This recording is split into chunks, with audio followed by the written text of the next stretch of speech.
नमस्कार दोस्तों, target with PS Parihar channel में आपका स्वागत है। इस चैनल के माध्यम से आप लोगों को विद्यार्थी जीवन से संबंधित सभी सूचनाएं प्रदान की जाती हैं।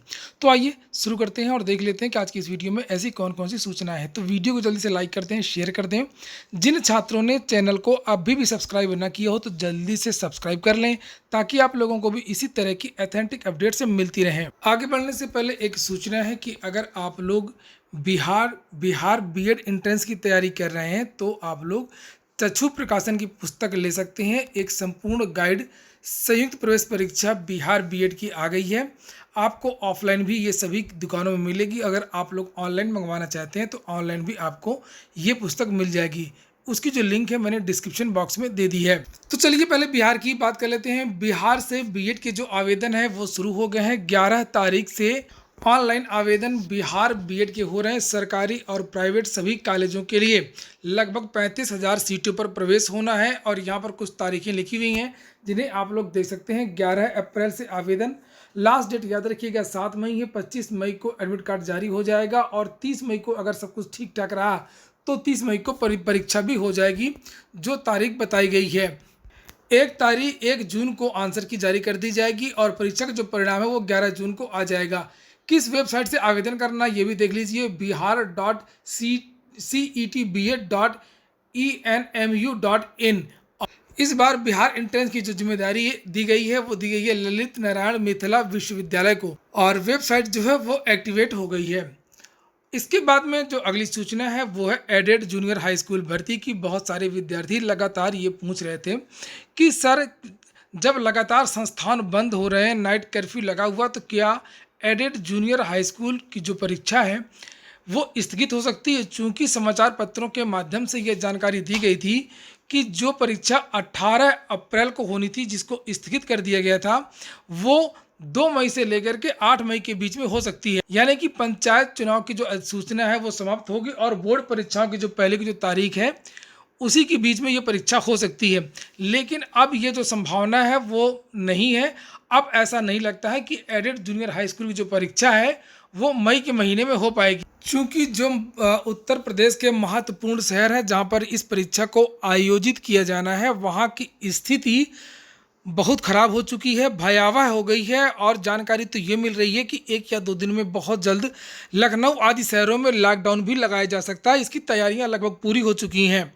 ये देखिए यहाँ पर लिखा है lockdown possibility in Lucknow. Dainik Jagran की ये खबर है। कोरोना के बढ़ते संक्रमण को देखते हुए नगर निगम ने तैयारियां भी शुरू कर दी हैं। लॉकडाउन की आशंका को देखते हुए हर जोन में कम्युनिटी किचन के साथ ही जोनवार राशन वितरण को लेकर के नगर आयुक्त अजय कुमार द्विवेदी ने शनिवार को जोनल अधिकारियों के साथ में बैठक की। ये समाचार केवल इसी में नहीं है, अमर उजाला में भी आया। ये देखिए थोड़ी देर पहले की ये न्यूज है और लिखा है कि यूपी के मंत्री का पत्र, कोविड से हालत बेहद खराब, नई सहूलियत तो लगाना पड़ सकता है लॉकडाउन।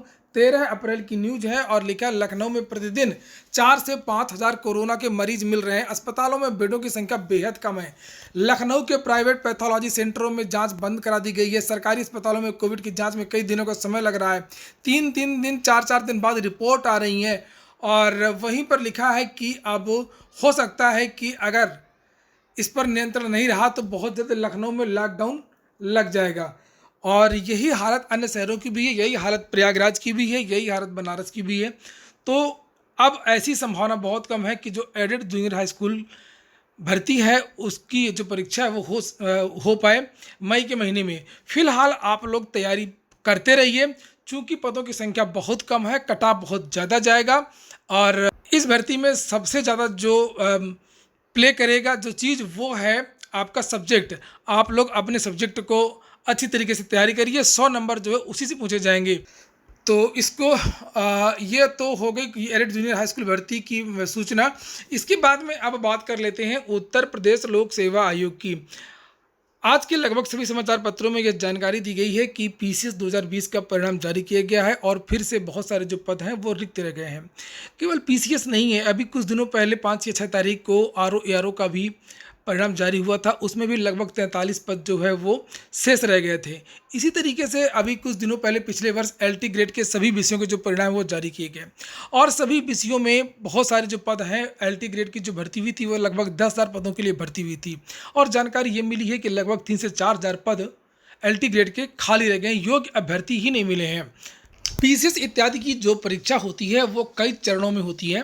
जो विद्यार्थी प्री निकाल सकता है, जो विद्यार्थी मुख्य परीक्षा निकाल लेता है और साक्षात्कार देता है, वो विद्यार्थी इतना अयोग्य कैसे हो सकता है कि जो वो मिनिमम कट ऑफ है वो पास नहीं कर पाता है। चर्चा तो ये हो रही है कि लोक सेवा आयोग जानबूझ करके कुछ दिनों से ऐसा कर रहा है ताकि लोगों को ये लगे कि जो लोक सेवा आयोग है वो बहुत ईमानदार है। अगर भ्रष्ट होता तो पैसा लेकर के इन पदों को भी भर देता। तो ये लोक सेवा आयोग की, उत्तर प्रदेश लोक सेवा आयोग की एक नीति है। जबकि चर्चा ये भी है कि एलटी ग्रेड इत्यादि जो बहुत सारी ऐसी भर्तियां हुई हैं जिनमें जम करके पैसा चल रहा है, जम करके भ्रष्टाचार हुआ है। ज़्यादा समाचार पत्रों ने तो यह सूचना नहीं निकाली है, चूँकि सरकार के विरोध में बहुत कम सूचना समाचार पत्रों में दी जाती हैं, लेकिन सोशल मीडिया में इस बात की तेज़ी से चर्चा है कि उत्तर प्रदेश लोक सेवा आयोग की भर्तियों में भी इस समय जम करके भ्रष्टाचार हो रहा है। यहाँ पर लिखा है, तो क्या यूपी में है मेधावियों की कमी? और वही बात इसमें लिखी हुई जो बात मैंने अभी आपको बताई है। पद लगातार कैसे जा रहे हैं खाली। यूपी में सरकारी नौकरी को लेकर के भले ही कितनी मारामारी हो, लेकिन इस हकीकत से भी इनकार नहीं किया जा सकता है कि सूबे में मेधावियों की कमी है। छोटी से लेकर के बड़ी भर्ती में लाखों की संख्या में आवेदन के बावजूद सभी पदों को न भरना सवाल खड़ा करता है। प्रदेश की सभी बड़ी भर्ती संस्था उत्तर प्रदेश लोक सेवा आयोग लगातार अपने परिणामों में यही लिखता आ रहा है कि योग्य अभ्यर्थी न मिलने के कारण रिक्तियां अनभरी रह गई और पदों को अग्रनीत कर दिया गया है। आजकल एक नया शब्द आ गया है, अग्रनीत। चाहे सूबे की सबसे बड़ी भर्ती पीसीएस की हो या फिर एलटी ग्रेड की हो या जेई की भर्ती हो या ए की भर्ती हो, सभी में योग्य अभ्यर्थी न मिलने के कारण पद खाली रह जाते हैं। राजकीय विद्यालयों में सहायक अध्यापकों के 10,000 से अधिक पदों के लिए हुई आयोग की सबसे बड़ी भर्ती में हजारों पद खाली रह गए थे। तो पीसीएस की पिछली 6 भर्तियों में से 4 भर्तियां जो हुई हैं, 4 भर्तियां अभी हुई हैं इसी कार्यकाल में, पूरे पद नहीं भरे जा सके हैं। ऐसे में अहम सवाल यह है कि क्या यूपी में मेधावियों की कमी हो गई? तो ऐसा बिल्कुल भी नहीं है। यूपी में मेधावियों की कमी बिल्कुल भी नहीं है। यह केवल उत्तर प्रदेश लोक सेवा आयोग के द्वारा दी जा रही एक सफाई है ईमानदारी की। लिखा पीसीएस की 6 में से 4 भर्तियों में पद खाली रह गए और पदों का विवरण लिखा हुआ कि पीसीएस 2020 में 487 पदों के लिए भर्ती हुई थी और 476 का परिणाम जारी किया गया और जो बाकी के पद हैं 10-15 ठो वो खाली रख दिए गए। बता दिया गया कि योग्य अभ्यर्थी नहीं मिले, यानी कि जिन अभ्यर्थियों ने 40% और 45% को कट ऑफ को जिन्होंने पास नहीं किया गया है, इसलिए वो पद खाली रह गए हैं। पीसीएस 2019 में 453 पदों के लिए भर्ती हुई थी और 434 का रिजल्ट जारी किया गया। इसमें भी लगभग 20 अभ्यर्थियों की जो सीटें वो खाली से रह गई। 2018 में 988 पदों के सापेक्ष 976, इसमें भी 10-12 ज़्यादा नहीं है, 10-12 ये खाली छोड़ देते हैं। पीसीएस 2015 में 530 में से 522, तो लगभग इसमें भी 8 पदों पर खाली। इसी तरीके से लोअर की भर्ती, इसी तरीके से आरओ एआरओ की भर्ती, इसी तरीके से जेई की भर्ती, बहुत सारी जो भर्तियां हैं लोक सेवा आयोग से जो भी रिजल्ट जारी होता है, देखिए यहाँ पर लिखा है आरओ एआरओ 2016 में 303 पद थे। पहली बात तो इसमें तो लगभग 360 पद थे, तो कम कर दिए गए, 303 बचे थे। 303 के बाद में योग्य भर्ती नहीं मिले तो 260 का परिणाम जारी किया गया है। इसके बाद में फिर जो है लिखा कि शेष 43 रिक्तियां उपयुक्त उपलब्ध न होने के कारण खाली रह गई। इसी तरीके से जो एक और परिणाम आया था सम्मिलित राज्य अभियंत्रण सेवा का, उसमें भी 648 में 580 का ही चयन हो सका। विद्यार्थियों का यह भी कहना है कि यह लोक सेवा आयोग की एक नई चाल है कि बाकी सब कुछ करते रहो, 10-12 सीटें अगर खाली रह जाएंगी तो उससे ये दिखेगा कि लोक सेवा आयोग बहुत ईमानदार है। इन पदों को लोक सेवा आयोग ने पैसे लेकर के नहीं भरे हैं।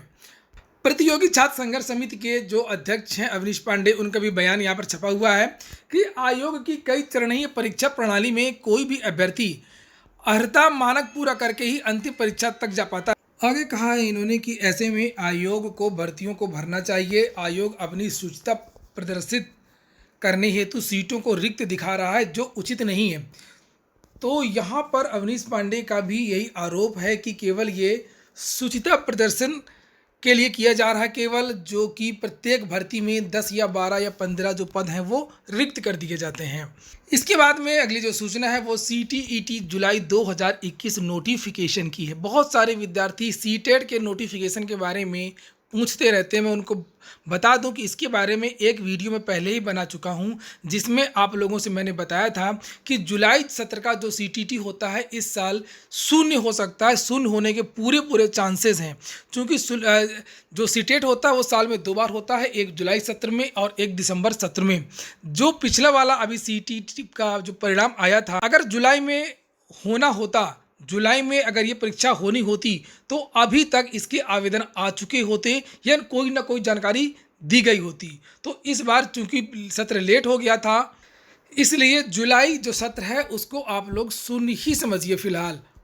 और सीटीटी तो वैसे भी नहीं हो सकती है, क्योंकि सीबीएसई का जो बोर्ड एग्जाम है उसको कैंसिल कराने के लिए पूरे देश के जो छात्र हैं वो इस समय ट्विटर अभियान कर रहे हैं। अगर आज की बात करें तो लगभग 2.25 लाख विद्यार्थियों ने ट्वीट किया है बोर्ड एग्जाम को स्थगित करने के लिए। ये देखिए यहाँ पर लिखा है ट्रेंडिंग, और ये देखिए 207 के ट्वीट से cancel board exam 2021। Board exam को कैंसिल करने के लिए विद्यार्थी ट्वीट कर रहे हैं। और वहीं पर आज नई प्राथमिक शिक्षक भर्ती के लिए भी विद्यार्थी ट्विटर अभियान जारी रखे हुए हैं। ये देख सकते हैं आप लोग, आज का हैशटैग है योगी जी यूपी पीआरटी 2। अगर आप लोग भी चाहते हैं कि नई प्राथमिक शिक्षक भर्ती के बारे में सरकार के मुंह से कोई बयान जारी हो, सरकार इसका विज्ञापन इसी साल जारी करे, तो आप लोग भी ट्वीट करिए। और इसकी जो लिंक है मैं डिस्क्रिप्शन बॉक्स में दे दूंगा, कमेंट बॉक्स में भी दे दूंगा। आप लोग चाहे तो ट्वीट कर सकते हैं, चाहे तो रिट्वीट कर सकते हैं। ये देखिए छात्र ट्वीट कर रहे हैं, लिखा माननीय मुख्यमंत्री माई योगी आदित्यनाथ जी, आपको बता दें कि प्राथमिक शिक्षक भर्ती की तलाश में शक्ति उपासना के पावन पर्व चैत्र नवरात्रि के शुभ अवसर पर छात्र छात्राएं पोस्टर चिपका करके आपको ये संदेश दे रहे हैं कि विज्ञापन जारी कीजिए और बेरोजगार छात्रों की उम्मीद पर खरा उतरिए। और हैशटैग है योगी जी यूपी पीआरटी 2। तो सेम इसी तरीके से आपको ट्वीट करना है योगी जी यूपी पीआरटी 2, और विद्यार्थियों ने बहुत सारी जो फोटो हैं पोस्टर अभियान की उनको भी टैग कर रहे हैं। अंतिम सूचना है तीसरी काउंसलिंग 69,000 की, उसके बारे में लगातार पत्र भेजे जा रहे हैं जितने भी जिला बेसिक शिक्षा अधिकारी हैं, और उनसे जो रिक्त पदों का विवरण है हर जिले से मांगा जा रहा है। लेकिन बहुत सारे ऐसे बीएसए हैं जिन्होंने अपने अपने जिले से रिक्त पदों का जो विवरण है वो नहीं भेजा है शिक्षा निदेशक को, और उसी की वजह से जो तीसरी काउंसलिंग है उसमें देरी हो रही है। लगभग 6100 पदों पर तीसरी काउंसलिंग की एक वेटिंग लिस्ट निकाली जाएगी।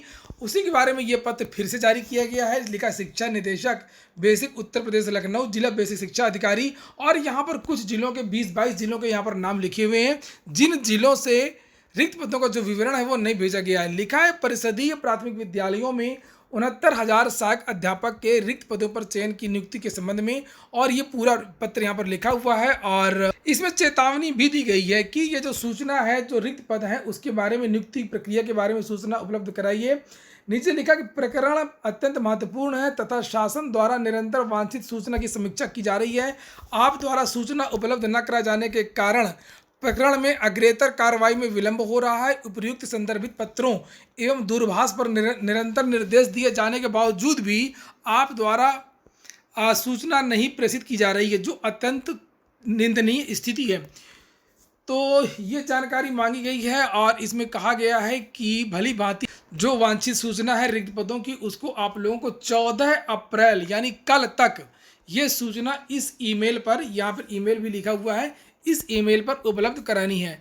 आपको मैं बता दूं कि जो 69,000 शिक्षक भर्ती की जो तीसरी काउंसलिंग है लगभग 61-62 पदों की जो वेटिंग लिस्ट जारी होगी वो अगले महीने यानी मई के महीने में जारी होगी। अभी तो अधिसूचना पंचायत चुनाव अभी तो नहीं निकलेगी, अभी सभी लोग व्यस्त भी हैं और ये जो सूची है वो लगभग 5 मई के आसपास जो जारी की जा सकती है। तो ठीक है दोस्तों, ये हो गया आज का वीडियो। और वीडियो अगर आपको अच्छा लगा हो तो लाइक अवश्य कर दें और आप लोग वीडियो को शेयर अवश्य कर दिया करें। पूरा वीडियो सुनने के लिए बहुत बहुत धन्यवाद।